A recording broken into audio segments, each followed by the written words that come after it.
Saudara terkasih dalam Yesus Kristus, pada hari ini kita berjumpa dalam persiapan khotbah Minggu 25 Juli 2021. Sebelumnya kita bersatu di dalam doa. Damai sejahtera Allah yang melampaui segala akal dan pikiran, itulah yang memelihara hati dan pikiran dalam Kristus Yesus Tuhan. Amin. Saudara, firman Tuhan untuk kita pada Minggu 8 setelah Trinitatis diambil dari 2 Raja-Raja 4 ayat 42 sampai ayat 44 dengan topik Allah memelihara umatnya. Allah memelihara umatnya. Demikian firman Tuhan. Memberi makan 100 orang. Datanglah seorang dari Baal Salisa dengan membawa bagi abdi Allah roti hulu hasil, yaitu 20 roti jelai serta gandum baru dalam sebuah kantong. Lalu berkatalah Elisa, berilah itu kepada orang-orang ini supaya mereka makan. Tetapi pelayannya itu berkata, bagaimanakah aku dapat menghidangkan ini di depan 100 orang? Jawabnya, berikanlah kepada orang-orang itu supaya mereka makan, sebab beginilah firman Tuhan. Orang akan makan, bahkan akan ada sisanya. Lalu dihidangkanlah di depan mereka, maka makanlah mereka dan ada sisanya sesuai dengan firman Tuhan. Demikian firman Tuhan. Saudara terkasih dalam Yesus Kristus, kita mengetahui bersama bahwa Elisa adalah menggantikan Elia. Ketika Elisa menemani Elia untuk ketika bangkit naik melalui kereta berapi, maka selanjutnya tugas kenabian dilanjutkan oleh Elisa. Kalau kita membaca tentang kisah-kisah Elisa, maka kita lihatlah berbagai mujizat-mujizat dilakukan. Menghidupkan orang yang sudah mati, dan mengisi buli-buli dengan minyak. Kemudian banyak lagi yang dilakukannya, dan salah satunya adalah pada pasal 4 dalam 2 Raja-Raja ini ayat 42 dan ayat 44. Agar kita mengetahui latar belakang bagaimana keadaan di Israel pada saat itu. Sesungguhnya di daerah Israel dan secara khusus di Gilgal terjadi kelaparan yang sangat hebat pada saat itu, di mana orang menjerit oleh karena kekurangan makanan. Selain itu juga, kekeringan ini menjadikan orang menjadi menutup diri untuk menolong yang lain, bahkan penindasan terjadi. Tapi yang terjadi ketika di dalam Gilgal ini, ada seorang yang dari Baal Salisa. Baal Salisa ini merupakan sebuah tempat di mana berdekatan dengan Gilgal. Dan di dalam Baal Salisa ini sesungguhnya orang banyak menyembah kepada Baal.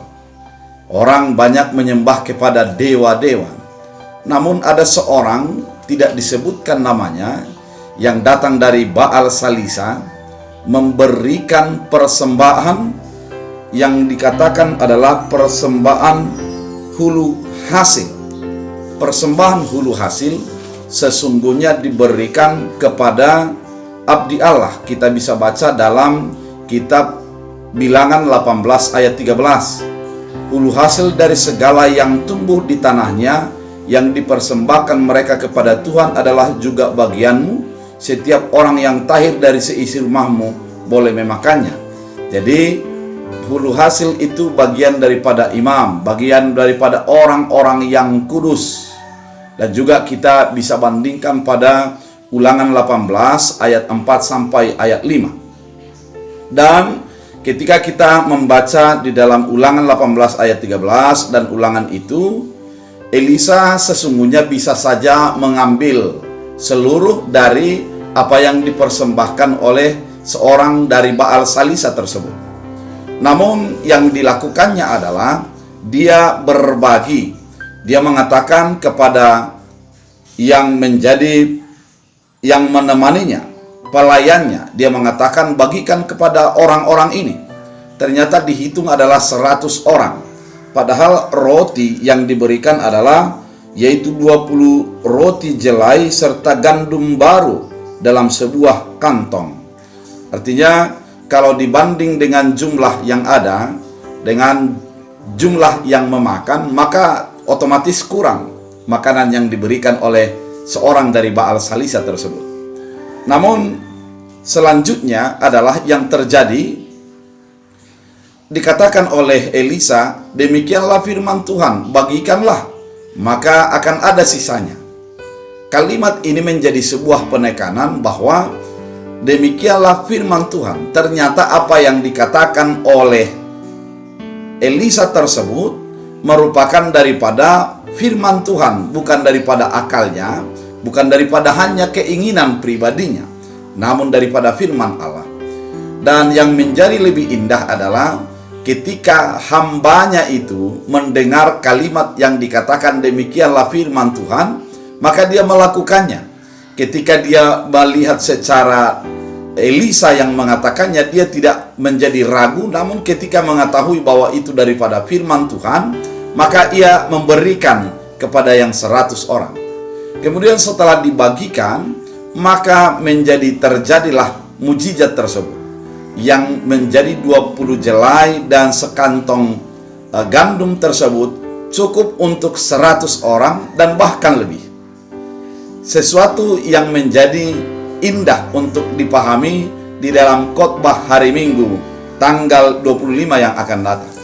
Pada topik dikatakan Allah memelihara umatnya. Sebagaimana di Gilgal pada saat itu terjadi krisis, di mana kekurangan makanan, terjadi kekeringan, adalah sebuah krisis yang sangat besar sesungguhnya. Dan krisis itu merupakan sesuatu yang sudah mengena kepada kepribadian orang pada saat itu. Namun indahnya, yang pertama yang menjadi sebuah khotbah yang sangat indah bagi kita adalah di dalam krisis, agar Allah menjadi nyata dalam pemeliharaan umatnya. Yang pertama adalah konsisten melakukan kebaikan di tengah-tengah orang yang tidak baik.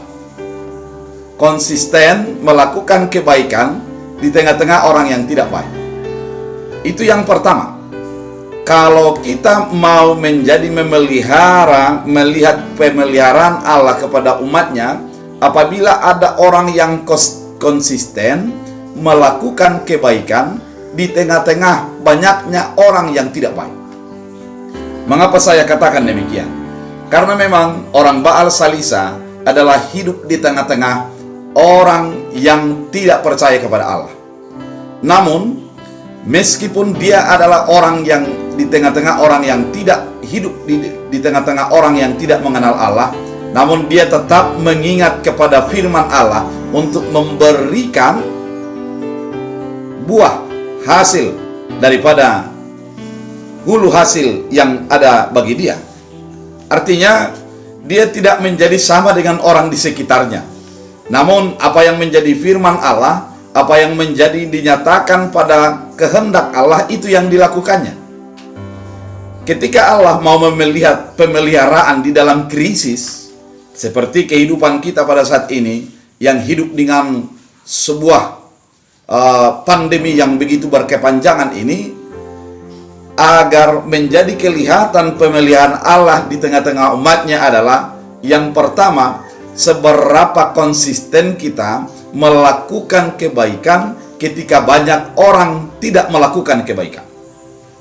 Sebagai contoh, saudara terkasih, ketika pada saat ini ada orang terinfeksi dengan penyakit yang disebut dengan corona tersebut, pasti orang akan menjauh.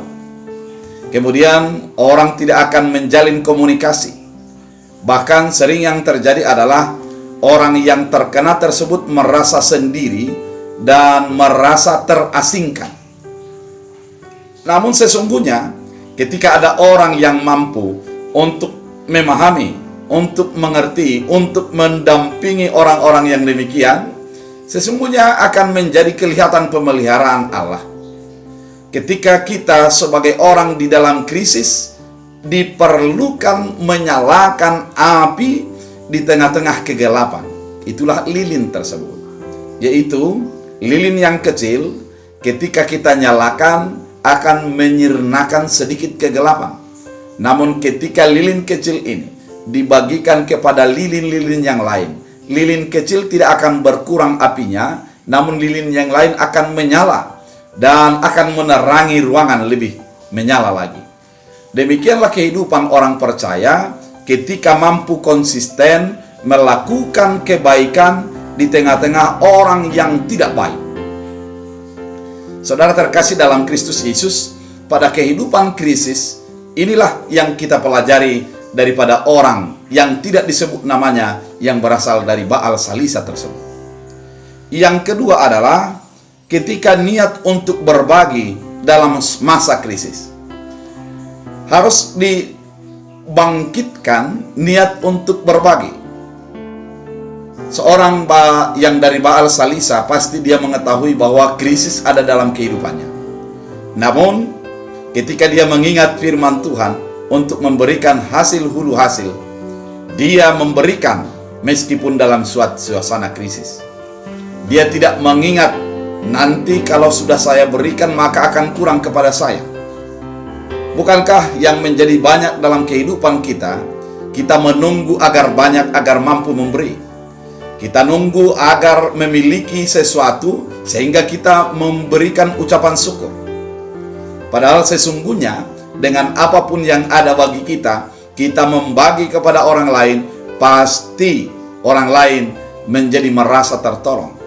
Mungkin bagi kita kecil, namun bagi orang bisa besar. Sebagai contoh, di dalam masa krisis saat ini, mungkin bagi kita kecil untuk mengatakan salam sehat kepada orang yang sakit, yang menggunakan pulsa, yaitu pulsa WA atau data, dan melalui WA kita mengatakan menyemangati orang lain. Bagi kita kecil, tapi bagi orang tersebut merasa diperhatikan. Namun banyak orang tidak menyalurkan itu. Karena apa? Karena dia menunggu untuk banyak. Namun seorang Baal Salisa tersebut, dari Baal Salisa tersebut menjadi memberikan karena mengingat firman Tuhan. Ketika kita mengingat firman Tuhan untuk mengasihi sesama manusia seperti diri sendiri, bagaimana kita ingin diperhatikan di dalam masa krisis kita, lakukanlah demikian juga kepada orang lain yang di dalam masa krisis mereka. Dan hal berbagi tersebut, niat untuk berbagi juga terjadi kepada Elisa. Ketika Elisa menerima 20 jelai roti jelai tersebut dan satu karung yang merupakan makanan gandum tersebut, sesungguhnya itu berhak untuk dia, seperti yang sudah dikatakan tadi, yang tertulis dari Bilangan 18 ayat 13 dan Ulangan 18 ayat 4-5. Sesungguhnya bisa untuk dia. Namun dia mengatakan, kalau untuk saya kenyang, apa gunanya kalau orang lain lapar?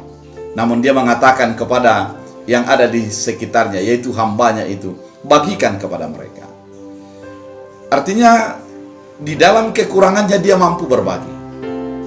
Kehidupan pemeliharaan Allah akan nyata kalau banyak orang-orang percaya mau berbagi dari kekurangannya, mau berbagi dari keterbatasannya, sehingga orang lain bisa ditolong.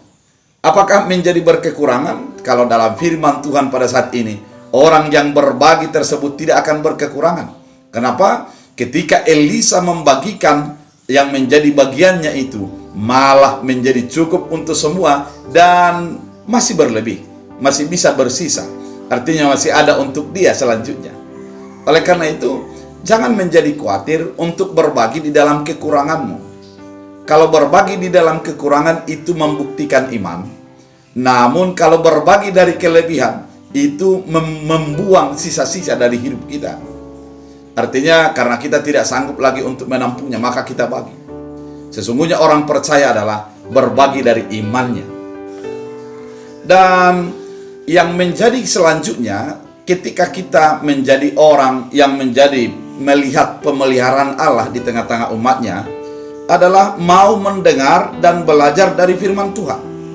Mau mendengar dan belajar daripada firman Tuhan.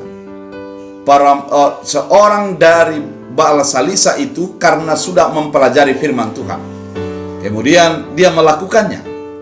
Kemudian ketika Elisa mengatakan kepada hambanya, pertama dia tidak mau melakukan itu, ada keraguan bagi dirinya. Namun ketika dikatakan karena Tuhan mengatakan demikian, maka hamba itu melakukan. Artinya meneladani firman Tuhan akan melihat pemeliharaan Allah dalam kehidupan kita.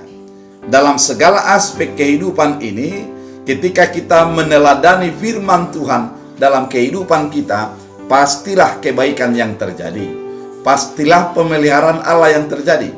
Tidak mungkin orang yang hidup sesuai dengan firman Tuhan menjadi mengambil bahagian orang lain. Tidak mungkin orang yang belajar firman Tuhan mengambil waktu untuk dirinya berlebih, sedangkan untuk Tuhan kurang. Pasti dia akan menyeimbangkan itu. Ketika kita mendengarkan firman Tuhan dan menjadikan firman untuk dilakukan dan dikerjakan dalam kehidupan kita, maka akan terjadi sebuah kebaikan-kebaikan dalam pemeliharaan firman Tuhan, dalam pemeliharaan umat Tuhan. Saudara terkasih dalam Kristus Yesus, yang ketiga ini perlu untuk kita renungkan. Mari kita hidup di dalam firman Tuhan, menghidupinya, melakukannya, dan di dalam kehidupan kita selalu berdasar kepada firman Tuhan. Dan yang keempat adalah menyerahkan segala yang dilakukan dalam konsep Allah. Ketika seorang dari Baal Salisa itu memberikan, merupakan konsep dari Allah. Ketika Elisa memberikan adalah konsep dari Allah. Artinya menyerahkan segala yang dilakukan dalam konsep Allah, bukan konsep berpikir kita. Ketika kita melakukan sesuatu, mulailah dengan doamu, mulailah dengan imanmu, mulailah dengan keyakinanmu yang nyata kepada Allah. Sehingga apa yang kamu lakukan itu adalah merupakan ketergantungan kepada Allah. Dan yang kita lakukan itu merupakan mewujudkan kehendak Allah untuk memelihara umat Allah. Saudara terkasih dalam Kristus Yesus, dalam kehidupan pada saat ini yang begitu banyak dalam krisis terhadap ekonomi, krisis kepada sosial, krisis kepada psikologi, dan krisis kepada spiritual, dibutuhkan orang-orang yang menjadi diutus Allah dan melakukan kehendak Allah untuk menjadi memelihara umat Allah. Saudara dan saya diutus oleh Allah menjadi memelihara umat Allah. Berikan apapun yang ada bagimu sebagai dorongan iman, bukan untuk menjadi sebuah kesenangan pribadimu, tapi memuliakan Allah. Jangan tunggu memberi ketika engkau berkelimpahan, namun dari kekurangan ketika kita memberi, maka akan terjadilah sukacita, akan terjadi kelimpahan dalam kehidupan kita. Oleh karena itu, saudara terkasih dalam Kristus Yesus, firman Tuhan kali ini mau mengingatkan kita, ternyata pemeliharaan Allah itu terjadi melalui orang-orang yang takut kepada Allah, yang selalu bersandar kepada Allah, yang selalu melihat secara mata fisik dan mata imannya terhadap rancangan Allah dalam kehidupannya dan melakukan di dalam kehidupan sehari-hari. Oleh karena itu, mari kita menjadi duta-duta pemeliharaan Allah di dalam segala kehidupan dan aktivitas kita. Mari kita memberikan yang terbaik untuk kemuliaan Allah, sehingga orang menjadi merasakan pemeliharaan Allah. Tuhan Yesus memberkati. Kita berdoa. Terima kasih Tuhan atas firman yang Engkau nyatakan pada minggu 8 Trinitatis ini. Pemeliharaan Allah akan nyata dalam kehidupan kami. Ketika kami melihat kepada Allah, ketika kami dengan rela hati mau menolong orang lain demi kemuliaan Allah. Ketika kami mendengarkan firman Allah dalam kehidupan kami, jadikanlah firman ini menjadi kenyataan dalam sikap kehidupan orang-orang percaya. Biarlah melalui firman Tuhan kami dituntun, diteguhkan, dan diarahkan untuk melakukan kehendak dalam Kristus Yesus kami berdoa. Amin. Tuhan Yesus